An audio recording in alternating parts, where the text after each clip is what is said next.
Hello, everybody. Welcome to Yours Education Hub. So, we were doing BCom Semester 2 subject Drug Abuse, and we were doing section number B. We have completed chapter 1 of section B. Today, we'll be doing chapter number 2 of section B, which is psychiatric management, counseling, behavioral, and cognitive therapy. So, let's start the chapter. Different types of management is required at different level of drug abuse. Psycho and social management play an important role in the drug abuse management because mental strength is required for a person to quit drugs. Along with this, he should get the support of his companions and neighborhood. This helps in leaving the drugs. For this, a psychosocial management, counseling, family group therapy, behavioral and cognitive therapy is included. Their details explanation is given below. So, this introduction is saying कि जो भी एक person drug addict होता है उसको different level of management की required होती है, डिफरेंट ट्रीटमेंट की रिक्वायर्ड होती है. सो जो साइको एंड सोशल मैनेजमेंट है वो बहुत ज़्यादा इंपॉर्टेंट रोल प्ले करती है बिकॉज जो एक पर्सन की मेंटल स्ट्रेंथ होती है ना वो बहुत ज़्यादा ज़रूरी होती है ड्रग्स को क्विट करने के लिए. एंड उसको सपोर्ट भी बहुत ज़्यादा चाहिए होती है अपने कंपेनियंस की, अपनी फैमिली मेम्बर्स की एंड अपने नेबरहुड्स की. कोई भी उसको अनटचेबल की तरह ट्रीट ना करे, कोई भी उसको ऐसा ना ट्रीट करे कि ये हमसे दूर रहे, ये ड्रग्स करता है तो he is not a nice person. We should not act like this with him. So, this helps him in leaving the drugs. For this, psychosocial management counseling, family group therapy, behavioral and cognitive therapy is included. So, ये कुछ counselling होगी या therapy होगी, ये सारी चीज़ें बहुत ज़्यादा इम्पॉर्टेंट होती है किसी भी ड्रग एडिक्ट को ड्रग से छुड़ाने के लिए. So firstly will be doing about counselling. हमने चैप्टर 1 में, अगर आपने मेरी वीडियोस देखी होंगी तो हमने चैप्टर 1 में देखा था कि एक पर्सन के लिए काउंसलिंग बहुत ज़्यादा इंपॉर्टेंट होती है. Unless and until we'll do counselling with him हमें नहीं पता चलेगा कि वो पर्सन ने ड्रग्स लेने क्यों स्टार्ट किया एंड वो पर्सन क्यों ड्रग एडिक्ट बना. सो हमें सबसे पहले किसी प्रॉब्लम के सोल्यूशन को ढूंढने से पहले हमें वो प्रॉब्लम की जड़ तक जाना पड़ता है. सो काउंसलिंग से हमें ये पता चलता है, हमें वो प्रॉब्लम की जड़ पता चलती है. सो to eradicate means खत्म करना drug abuse को from the society. It's to do its proper management and make the person mentally strong against the drug. And the role of counseling is very important to remove the evil of the drug. Counselors are playing very important role. So ये क्या बोल रहे हैं कि drugs को छुड़ाने के लिए एक पर्सन की मेंटल स्टेबिलिटी, वो पर्सन मेंटली कितना स्ट्रांग है वो बहुत ज़्यादा इम्पोर्टेंट रोल प्ले करते हैं. सो किसी भी पर्सन को अगर हमने बोलना है कि आप ड्रग्स छोड़ो तो उसके लिए हमें उसका साथ देना चाहिए. सो हमें उसको उसके लिए मेंटली स्टेबल करना चाहिए.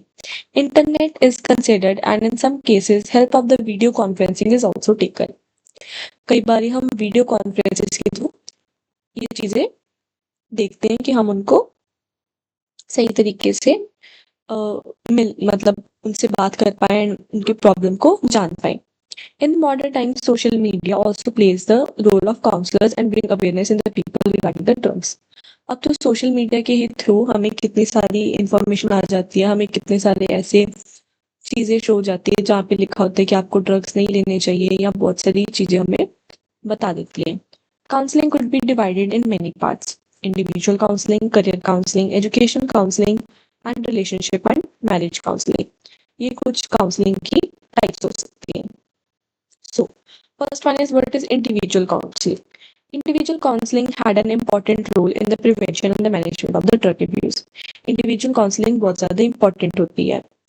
In this, different methods to stay away from the drugs are taught to the drug addict by the psychologists and the counselors. एक पर्सन को ड्रग से कैसे दूर रहना चाहिए वो सिखाता है हमें इस काउंसलिंग में. Person go along to the doctors loan to the doctors for this type of counseling and tell the problems they are facing because of the drugs to doctors and tell them the domestic and social problems. So एक person अकेले जाता है doctors के पास and वो उनसे सारी problems share करते हैं कि वो पर्सन को क्या प्रॉब्लम आ रही है and why they are having the drugs.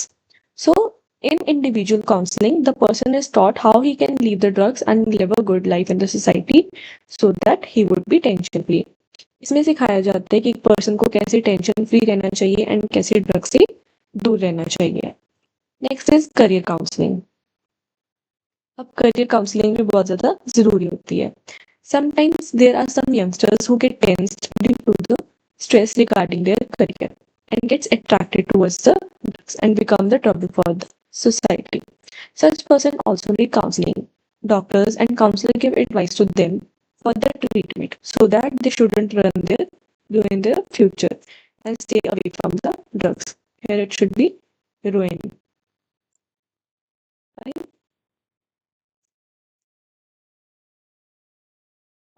Sometimes this is noticed that the people quit drugs and get rid of the mental stress and start living the good life in the society. अब career counselling क्यों important होती है? जो आजकल की youngsters होते हैं, कई बार वो इतने स्ट्रेस्ड हो जाते हैं अपने करियर को लेके कि वो ड्रग्स के टुवर्ड्स ही अट्रैक्ट होना शुरू हो जाते हैं. लाइक उनको कुछ समझ नहीं आ रहा होता उनका क्या फ्यूचर होगा क्या नहीं होगा, सो वो ड्रग्स की तरफ भागते हैं. सो अगर हम उनको काउंसलिंग देंगे, they will get to know कि उनका ड्रग्स के साथ फ्यूचर कितना खराब हो सकता है, इवन कि जितना वो सोच रहे हैं उससे ज़्यादा खराब हो सकता है. सो हम उनको ये सिखा सकते हैं कि कैसे ड्रग्स से वो दूर रहें एंड मेंटल स्ट्रेस उनका कम हो जाए. Next is educational counselling. To eradicate the drug abuse from the society, to do its proper management role of educational counseling is very important. In this counseling, the drug abuse are made aware about the drugs, and this is told to them by the different mediums of education. How the drug abuse affects the mentality of the person, and how it is the making of the society hollow from inside. This is told to the drug addicts through the educational counseling, that how a person suffers from economic loss due to the drugs and how a person becomes stress free while living in the society. सो हम जब educational counselling करते हैं, अब educational counselling क्या होती है कि person को एक तो होता है कि एजुकेशन के मीडियम से उनको बताना, एक होता है उनको एजुकेट करना about the drug and it's consequences. एक पर्सन को हम समझा सकते हैं, हम उनको बता सकते हैं, एजुकेट कर सकते हैं अबाउट द ड्रग्स कि ड्रग्स उनके लिए कितने ज़्यादा ख़राब हो सकते हैं या उनको कितना अंदर से हॉलो बना सकते हैं, सोसाइटी से दूर कर सकते हैं, पर्सन की मेंटालिटी को बहुत ज़्यादा इफ़ेक्ट कर सकते हैं. एंड हम उनको ये भी बता सकते हैं कि उनको ड्रग्स लेने से इकोनॉमिक लॉस भी बहुत ज़्यादा होगा. मीन्स वो बहुत ज़्यादा पैसे स्पेंड करेंगे ड्रग्स पे एंड उनके पास फिर एट द एंड कुछ नहीं रह जाएगा. अगर वो ड्रग्स छोड़ देंगे तो शायद वो स्ट्रेस फ्री रहेंगे ज़्यादा. Relationship and marriage counselling. जो रिलेशनशिप एंड मैरिज काउंसलिंग होती है, ये भी टाइप ऑफ ही काउंसलिंग होती है. इसमें नोटिस किया जाता है जो भी मैरिटल रिलेशंस होते हैं, मीन्स जो शादीशुदा लोग होते हैं, उनका स्पॉइल हो जाता है relations because of drug abuse. Because जो मेल पर्सन होते हैं वो ड्रग्स लेने स्टार्ट कर देते हैं. इन सच केस जो डॉक्टर्स होते हैं वो हस्बैंड एंड वाइफ को साथ में बुलाते हैं एंड उनको मेडिकल ट्रीटमेंट के बारे में so that they can live a good married life and they can be away from the mental stress by leaving the drugs and live a honorable life in the society. So इसमें क्या होता है कि एक person को बताया जाता है कि उसको क्यों ड्रग्स नहीं लेने चाहिए एंड अगर वो ड्रग्स लेगा तो उसकी मैरिड लाइफ में क्या क्या उनको प्रॉब्लम्स आ सकती हैं एंड हस्बैंड वाइफ को साथ में बुलाया जाता है सो दैट उनको पता लगे कि क्या ट्रीटमेंट हम ले सकते हैं to get rid from the drugs. So this is part A of second chapter. मतलब सेकेंड चैप्टर 2 या 3 पार्ट्स में डिवाइडेड है. This was part A. Now I will be doing part B. So this is part 3 and इसमें बताया गया है behavioural therapy के बारे में. Along with the medical treatment, to help in leaving the drugs, is the behavioral therapy. एक तो हो गया मेडिकल ट्रीटमेंट, उसके साथ या हम काउंसलिंग करवा सकते हैं या हम बिहेवियरल थेरेपी ले सकते हैं. सो इसमें क्या होता है, ये मेथड बहुत ज़्यादा इंपॉर्टेंट कंसिडर किया जाता है. In this method, this is considered that there should be a strong feeling in the mind of the patient that in any case he had to quit drugs. इसमें बंदे को इतना अपना माइंड स्ट्रांग रखना चाहिए, इतना उसको फील होना चाहिए कि बस मेरे को इसके पास ड्रग्स नहीं लेने, चाहे जो मर्जी हो जाए. If the drug addict has the determination that he will leave the drugs at any cost, then the medical treatment would addict has then the medical treatment would also work more effectively. अगर वो person इतना determinate हो जाए, इतना determined हो जाए कि उसको किसी भी हालत में ड्रग्स छोड़ने हैं, तो मेडिकल ट्रीटमेंट भी बहुत अच्छे से वर्क करेगी. So following things are kept in mind in the behavioural therapies. So basically behavioural therapies में यही होता है कि हमने बंदे को मेंटली स्ट्रॉन्ग बनाना है. ठीक है, तो इसमें क्या होना चाहिए? Efforts to get out of the good qualities of the drug addicts are made in this therapy. Through this, he think that he could become a good person and try to quit the drug. The drug addict person himself doesn't know that he has these qualities in him.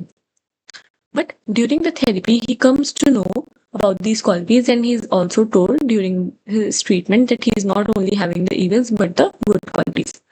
अब एक person को जब हम treat करते हैं, जब हम उनको ये थेरेपीज देते हैं, तो हमें उनको बताना चाहिए कि हमें तो बेसिकली उनके अंदर से गुड क्वालिटीज़ को ढूंढना चाहिए. हमें देखना चाहिए कि उनके अंदर क्या क्या क्वालिटीज़ है. हमें उनसे बात करनी चाहिए, हमें उनसे पूछना चाहिए कि आपको क्या पसंद है करने में, या आप किस में अच्छे हैं, आप अपने ओल्ड टाइम्स में क्या करते थे, एंड आपको किस में इंटरेस्ट है. हमें ये बातें उनसे करनी चाहिए.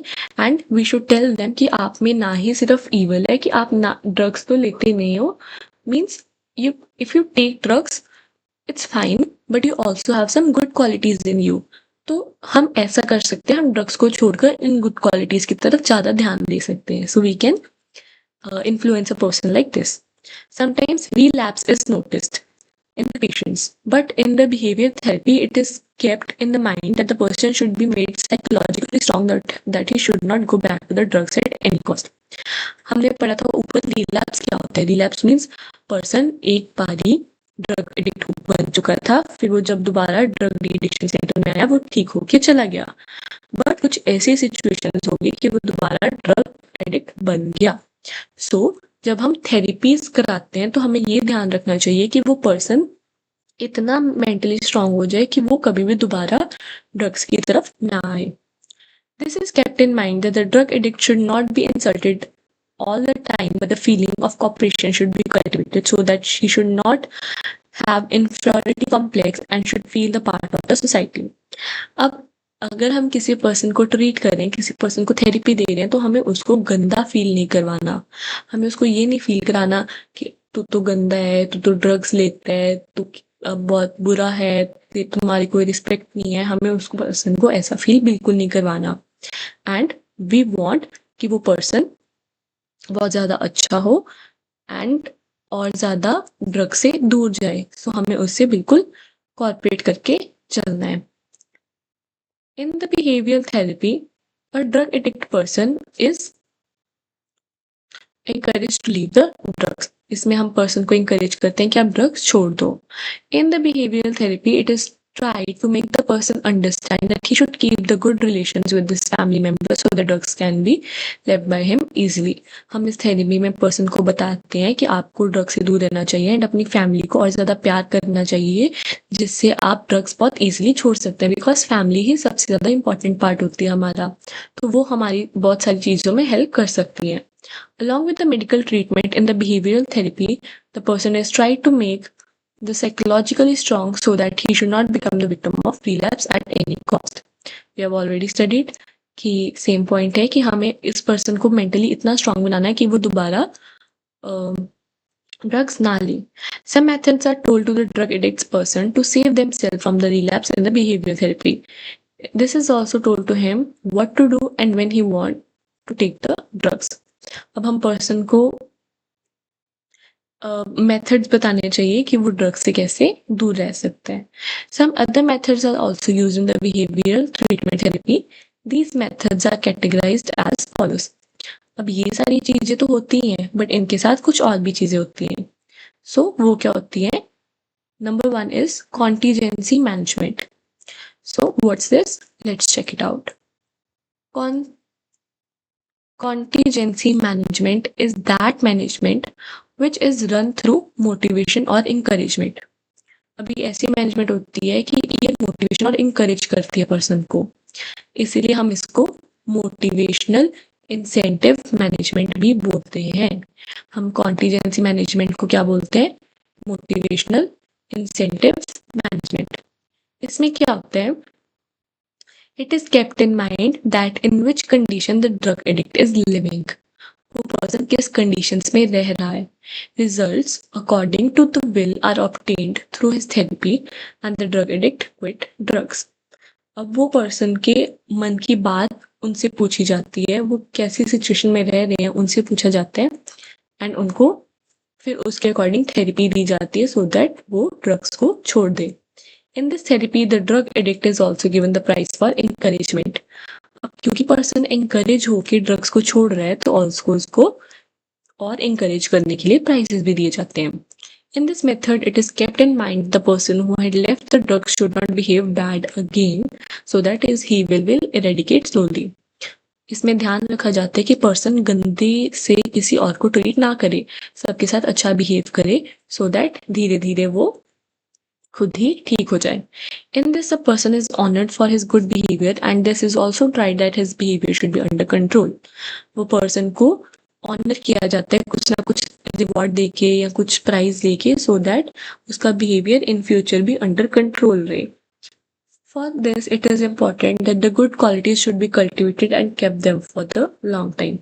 उनमें हमें अच्छी क्वालिटीज खुद से ही डालनी चाहिए एंड उनको और ज़्यादा देर तक उनमें रखना चाहिए। In this, it is kept in mind that a drug addict should not be punished for his bad behavior so that the bad behavior end gradually and he become a good person. अब अगर in any case, क्योंकि वो drugs लेते हैं उनका mind उनके control में नहीं होता, so that in any case they get into the drugs, it is important कि वो पर्सन जो है उनको पनिशमेंट ना मिले, so that वो दोबारा ऐसा कुछ ना करें। अगर उनको पनिशमेंट मिलेगी तो वो और डीमोटिवेट हो जाएंगे एंड उनको और ज़्यादा एंग्जाइटी होगी एंड शायद वो और ज़्यादा ड्रग्स लेने स्टार्ट कर दें। In this method, unnecessary behavior of the person is reduced, but sometimes some negative effect of these methods are also seen. अब बिहेवियर तो ठीक हो जाता है बंदे का, बट कुछ नेगेटिव इफेक्ट्स भी होते हैं। अब वो क्या होते हैं? The person who is being punished and the person who is punishing get their relation spoil. अब अगर एक पर्सन है जो ड्रग्स लेता है एंड वो कुछ गलत हरकत कर देता है, सपोज ये पर्सन ड्रग्स लेता है, ठीक है जी, एंड एक पर्सन है जो ड्रग डिडिक्शन सेंटर में एक एम्प्लॉय है एंड या वो कोई थेरेपी दे रहा है, वी कैन से, सो थेरेपिस्ट हम इनको बोल देते हैं। सो अगर ये कोई ड्रग एडिक्ट पर्सन कुछ गलत काम कर देता है और अगर ये थेरेपिस्ट उसको पनिशमेंट देता है या पनिश करता है, सो इनमें बैड रिलेशंस बन जाते हैं एंड जो ड्रग एडिक्टेड पर्सन है वो और ज़्यादा एंजाइटी में आ जाते हैं या वो और ज़्यादा गुस्से में आ जाते हैं और वो उनके रिलेशंस आपस में स्पॉइल हो जाते हैं। Next, there came a downfall in the mutual relations. अब उनके म्यूचुअल रिलेशंस भी खराब हो जाते हैं, लाइक वो एक दूसरे की बात सुनना बंद कर देते हैं, वो एक दूसरे को बात करना बंद कर देते हैं और वो एक दूसरे के साथ कोऑर्डिनेट नहीं कर पाते। When a person is afraid of the punishment, then he hide the habit of the drugs and keep on taking the drugs secretly. अब जितनी देर तक वो एक ड्रग एडिक्ट पर्सन ओपन होगा अपने कंपेनियन के साथ या जो वो उसको जो भी उसका थेरेपिस्ट है उसके साथ वो कंफर्टेबल होगा, तब तक ही वो अपनी प्रॉब्लम्स उसके साथ शेयर करेगा। अगर उसको पनिशमेंट का डर पड़ गया तो वो छुप छुप के भी ड्रग्स ले सकता है एंड वो किसी के साथ कुछ शेयर नहीं करेगा। Next is principle of contingency management. अब हमने ये जो ऊपर कॉन्टीजेंसी मैनेजमेंट पढ़ी है, अब इसके प्रिंसिपल्स क्या है? There are some contingency management principles in the management of the drugs. Let's read them. Efforts are made through this to stop the drug abuse. Following are considered in the contingency management. Number one is target population. In this method, the person who are in drug abuse are selected from the total population. In in this, it is kept in mind that those youngsters who are taking the drugs from the long time, but they are not completely healthy even after the treatment. इसमें population को target किया जाता है जो drugs लेते हैं and जो youngsters जो कि हेल्दी नहीं है आफ्टर टेकिंग द ट्रीटमेंट. उन्होंने ट्रीटमेंट ले लिया पर वो अभी भी ठीक नहीं हो रहे. Next is target behaviour. In this, the complete knowledge is obtained about the drug addict and his behavior. पहले तो बंदे सिलेक्ट किए जाते हैं, फिर उन बंदों का बिहेवियर देखा जाता है कि वो क्या करते हैं, वो कैसे बिहेव करते हैं, सो दैट हम उनको ट्रीट कर पाए. The behavior could be negative or positive. Those things that are attached to the drugs, like taking drugs, buying drugs, etc., is associated. Whereas in the positive behavior, all those healthy things are present that are helpful in eradicating the drug abuse.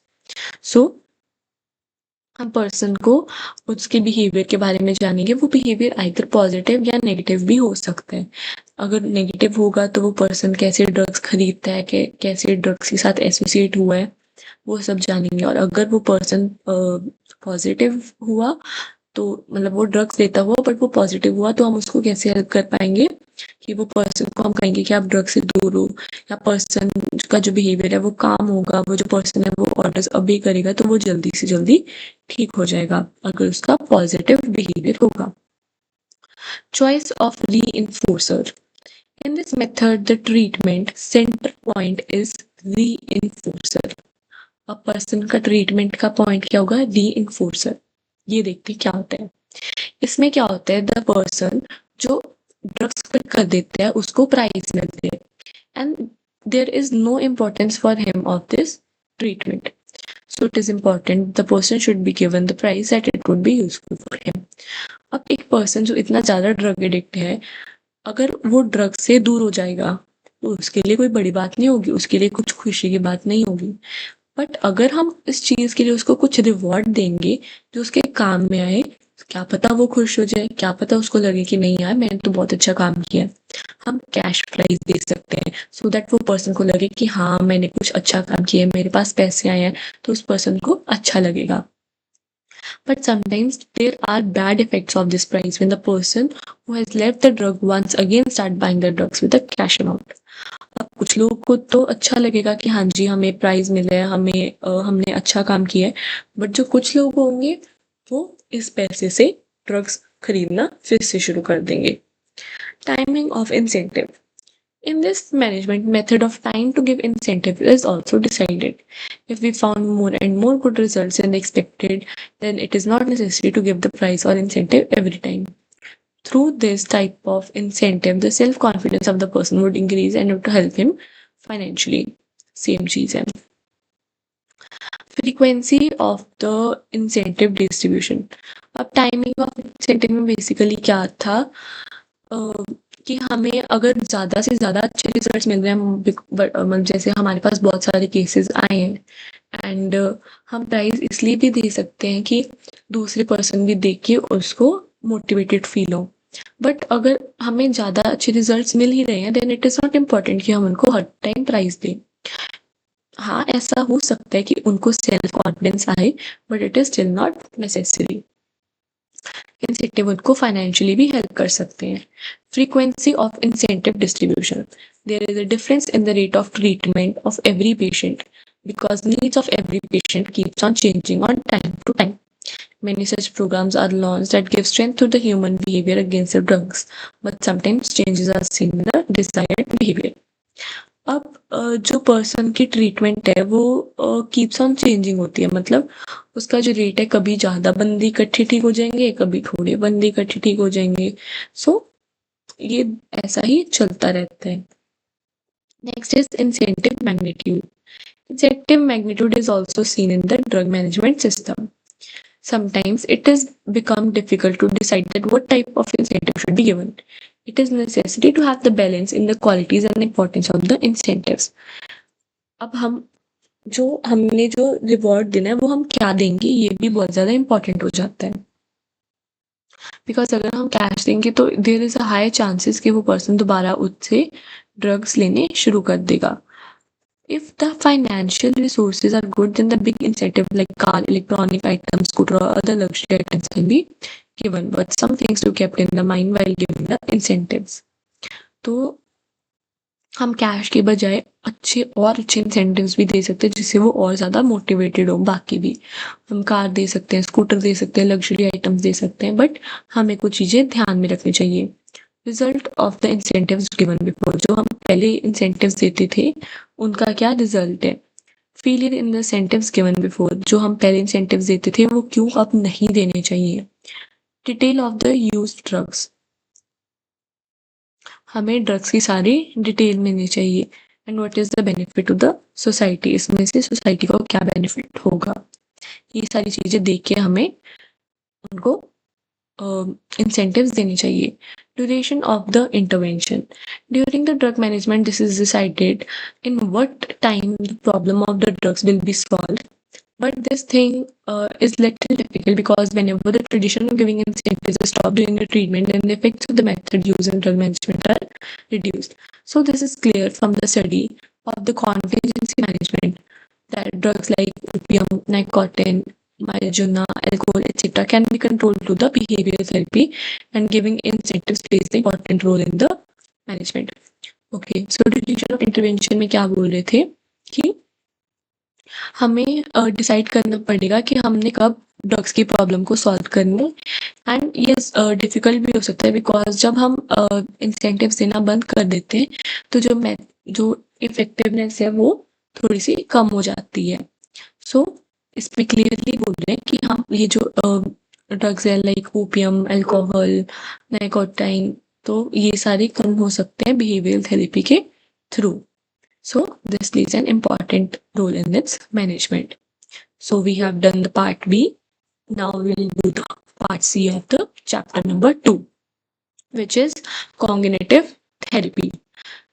Cognitive behavioral therapy is another method of for drug abuse treatment. अब ये जो जैसे वो behavioural therapy थी, पहले हमने किया counselling, फिर हमने किया behavioural therapy, now this is cognitive therapy. अब इसमें क्या है, ये भी एक तरह का ट्रीटमेंट है। It is try to make the person understand properly that what are the bad effects of the drug on him. अब इसमें ड्रग्स के बुरे इफेक्ट्स के बारे में बताया जाता है। When he gets this knowledge his thinking starts changing. जब एक पर्सन को पता लगता है कि उसके लिए क्या बुरा है तो उसकी थिंकिंग चेंज होनी शुरू हो जाती है। This method of treatment is a long process and it takes lot of some time. It takes lot of time and sometimes this method takes months. क्या होता है कि जो ये ट्रीटमेंट है इसमें बहुत ज़्यादा टाइम लग जाता है।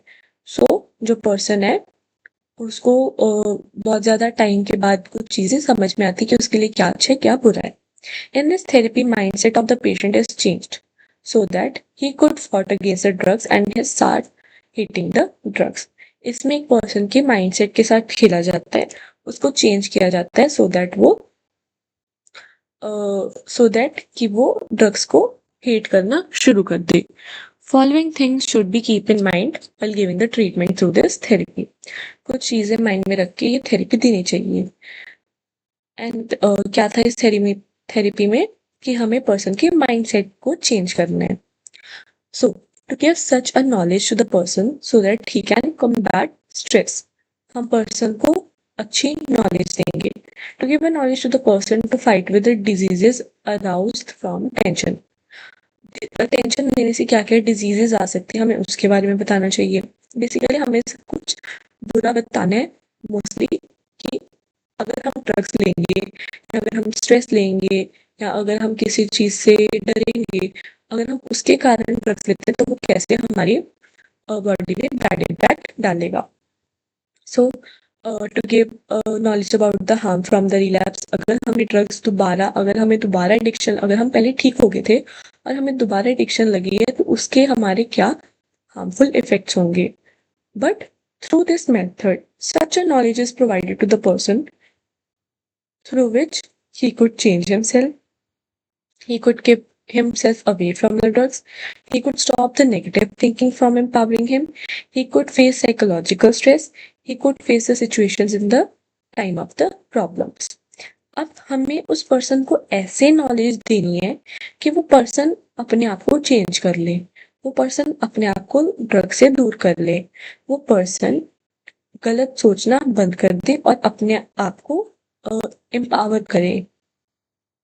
वो साइकोलॉजिकल स्ट्रेस को फेस कर पाए, उससे डरे ना, उसको फेस कर पाए और जो भी उसके साथ प्रॉब्लम्स हो रही हैं उस सिचुएशंस को फेस करने की उसके पास पावर आए। हमने उसको ऐसे अ, ठीक करना है।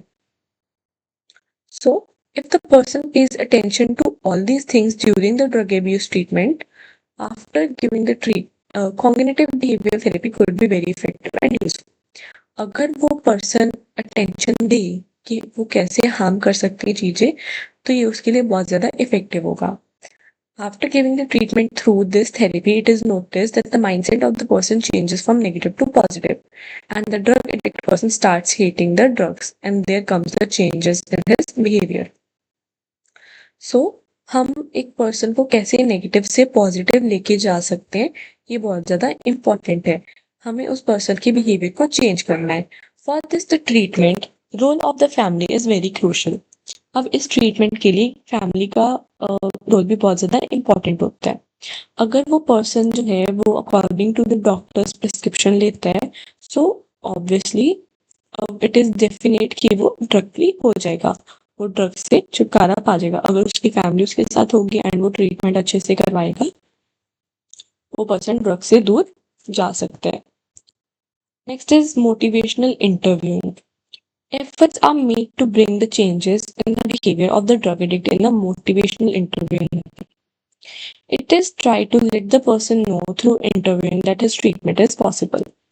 For this, there are periodic meetings with the patients and changes are brought in him. अब हमें इंटरव्यू लेना है पेशेंट के साथ। एक पर्सन है, वो मोटिवेट करता है दूसरे लोगों को, तो उसकी मीटिंग होनी चाहिए किसी पेशेंट के साथ कि वो इंटरव्यू में पता चल सके कि क्या ये पर्सन ट्रीटमेंट करने से ठीक हो जाएगा या नहीं, बिकॉज कईयों की सिचुएशन बहुत ज़्यादा फोर्स पे जाती चलती है। सो इंटरव्यू एक ऐसा मेथड है, interview is same like we can say counselling only. So हम उसमें चेंजेस लेके आ सकते हैं time to time periodic meetings के साथ। When a drug addict meet a doctor or counselor, he starts thinking to quit the drugs. क्योंकि counselling में या जो डॉक्टर्स हैं वो ऑब्वियसली बुरा बताएंगे ड्रग्स के बारे में, तो शायद वो सुन के उनको फर्क पड़ जाए। In this counselling is also done, as I said कि ये टाइप ऑफ काउंसलिंग ही हो। The doctor or the counselor who meets the drug addicts to make him quit the drugs should be very skilled and he should have the following qualities. अब जो person counselling कर रहे हैं या कुछ qualities होनी चाहिए। To make the person believe that his talks are listened carefully. Openness in asking the questions. Asking small questions to make the drug addicts believe that his points are properly analyzed. अब जो person interview ले रहा है वो ऐसा होना चाहिए, उसमें इतने अच्छे स्किल्स होने चाहिए कि वो जो पर्सन है ड्रग से इतना दूर चले जाए कि वो दोबारा रिलैप्स की प्रॉब्लम ना हो। तो बेसिकली उसमें स्किल्स होने चाहिए कि वो पर्सन को, अगले पर्सन को ऐसी ऐसी बातें बोली कि अगला पर्सन भी सुनने पे मजबूर हो जाए। वो जो डॉक्टर है या जो काउंसलर है वो उनको छोटे छोटे क्वेश्चंस पूछे एंड सामने वाले को लगे कि हाँ जी, हम इनसे कुछ भी ओपनली शेयर कर सकते हैं। हमने ड्रग एडिक्ट्स को ऐसे बिलीव करवाना है कि ड्रग्स बहुत बुरी चीज़ है। हमने अपने पॉइंट्स को वैलिड प्रूव करना है उनके सामने। To know about the background of the person, हमने डॉक्टर ने या काउंसलर ने उस ड्रग एडिक्ट के बैकग्राउंड को अच्छे से जानना है, हमने उसके बिहेवियर को प्रॉपरली एनालाइज करना है एंड हमने उनको ऐसा बिलीव करवाना है कि वो अपनी लाइफ में बहुत आगे तक जा सकते हैं अगर वो ये ड्रग्स छोड़ देंगे। सो हमें कुछ स्टेप्स लेने पड़ेंगे उनके कारण। उनके लिए हमें क्या करना पड़ेगा कि जो स्कूल में है टीनेजर्स हैं उन पे टाइमली चेक करना पड़ेगा कि वो ड्रग्स में तो नहीं इंडल्ज हो रहे। To check the students who rusticate from the school और दो students who are going through the mental stress. हमें उन स्टूडेंट से बात करनी चाहिए जो स्कूल से इस कारण रस्टिकेट हो चुके हैं या जो मेंटल स्ट्रेस में हैं। to get the knowledge about the background of the parents, school management, and the criminal background of the drug addict. वो पर्सन के जो ड्रग्स लेता है उसकी फैमिली कैसी है, उनके पेरेंट्स कैसे हैं, या उनका स्कूल में मैनेजमेंट कैसा है, या उन्होंने क्या-क्या ऐसी चीज़ें की हैं, ऐसी क्या-क्या क्राइम्स किए ड्यू टू द ड्रग्स। हमें ये सारी चीज़ें पता होना चाहिए। Next is multi dimensional family therapy. अब इसमें क्या है कि जो फैमिली थेरेपी है, it is important method in the prevention of the drug abuse. अभी कैसे इम्पॉर्टेंट है? It is tried to give the family environment to the patient and he is made to believe that he is like the family members. इसमें वो person को ऐसा treat करवाया जाता है that he is the part of the family only, कि उसको बिल्कुल घर जैसा माहौल देना। This gives courage to the patient that the doctors or the counselors are his friends. जो उनसे बात करते हैं, जो उनसे उनकी ट्रीटमेंट कर रहे हैं, वो उनके दोस्त ही हैं, ताकि वो ओपनली शेयर कर पाएँ। When the patient starts believing completely that the doctors or counselors are like the family members only, then he gradually starts leaving the drugs on the doctor suggestion. जब हमें किसी पे इतना ट्रस्ट हो जाता है कि यार ये पर्सन ना सही बोल रहा होगा, तो हम उसके कहने पे कुछ भी कर लेते हैं। सेम वे अ, अगर जो डॉक्टर्स हैं वो पेशेंट्स के साथ फैमिली बिहेवियर बना लें, तो उनको ऐसा लगेगा कि अगर ये हमारे लिए कुछ बोल रहे हैं तो शायद सही ही बोल रहे हैं, एंड वो इसके कारण शायद ड्रग्स छोड़ दें। And in the and he completely quit the drugs and start his life like a common man. And once a time there will come कि वो पर्सन खुद ही ड्रग्स छोड़ दे एंड अपनी लाइफ अच्छे से जीना स्टार्ट कर दे। So this was it for the chapter 2 of section number B. Section number B में टोटली 3 चैप्टर्स हैं, chapter number 1, 2 and 3। So by this we are done with the chapter number 2। Next class में हम करेंगे chapter number 3 of section B, and after that हमारा section B भी complete हो जाएगा। So thank you for this chapter. In the next class, we'll be doing social management, family, group therapy, and environmental intervention. Thank you.